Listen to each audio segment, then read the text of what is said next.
सुप्रभात बच्चों, कैसे हैं आप सभी। मैं उम्मीद करती हूँ आप सभी बहुत अच्छे होंगे और घर पे मन से पढ़ाई कर रहे होंगे। मैं कुमारी प्रियंका आ गई हूँ कक्षा 3 की हिंदी लेकर। बच्चों, आज हम सभी पाठ 2 का प्रश्नोत्तर करेंगे। कहानी तो आपको याद होगा, है ना। मैंने पढ़ाया था शेखीबाज मक्खी के बारे में, जिसमें मक्खी जो है वो अपनी प्रशंसा बढ़ा चढ़ा के करती है ना, और खुद को बहुत ताकतवर समझती है।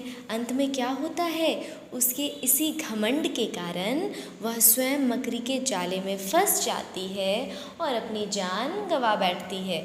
तो बच्चों, आपको मैंने बताया था कि इस कहानी से यही सीख मिलती है कि अपनी प्रशंसा कभी बढ़ा चढ़ा कर नहीं करनी चाहिए, खुद पे घमंड नहीं करना चाहिए, है ना। तो चलिए इसी के साथ अब प्रश्नोत्तर करते हैं। सबसे पहला प्रश्न है बच्चों, तुम्हें कैसी लगी कहानी, यानी आपको ये कहानी कैसी लगी।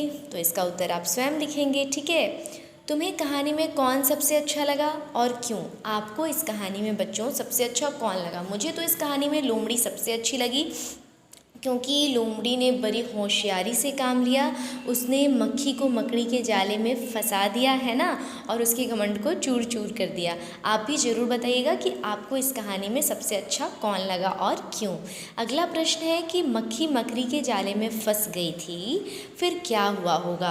अब आप सोचिए और बताइए कि क्या हुआ होगा।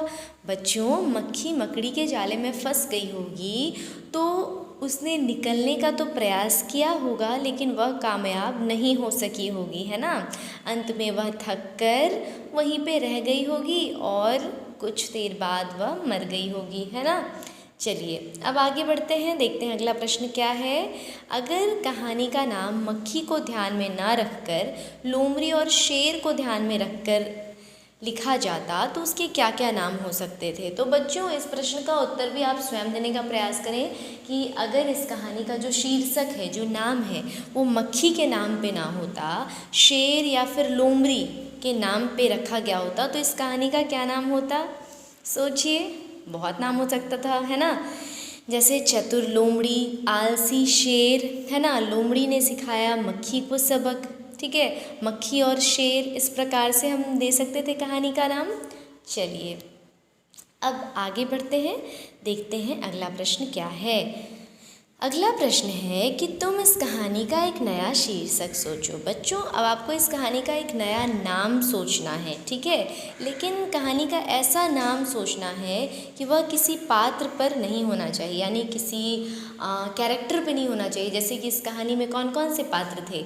मक्खी है, हाथी है, लोमड़ी है, मकड़ी है, शेर है ना। तो इनके नाम पे नहीं होना चाहिए। एक ऐसा शीर्षक देना है जो इन सभी जानवरों के नाम पे नहीं हो। तो हम क्या दे सकते हैं, एक घमंडी की हार, है ना। घमंड मुश्किलें बढ़ाता है।